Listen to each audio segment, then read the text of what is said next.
So Rohan, tell us something about your journey into becoming a growth hacker. What really inspired you into being a evangelist of growth hacking.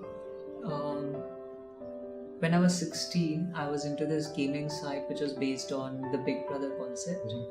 And then there I discovered there is something called a blogging, or you can become a blogger. And back then I did not know what exactly blogging is, so I Google searched out of curiosity, and I found Google's blogger.com, which is essentially a blogging platform.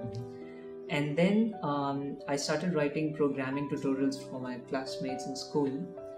And after blogging for 3 years, I got this invitation from the Huffington Post, which is a huge media publication in the US. There, I was writing there for a few months, and then a US based company approached me asking if I would like to be content marketer, a PR manager, and inside salesperson for them. Wow.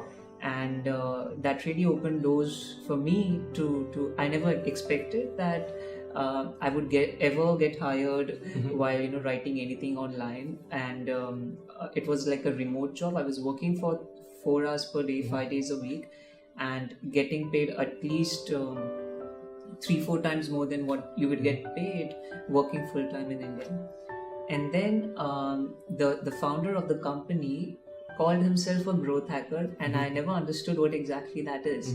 So again, out of curiosity, I started Google searching what growth hacking is, and I found that it's actually a scientific process of growing any business metric.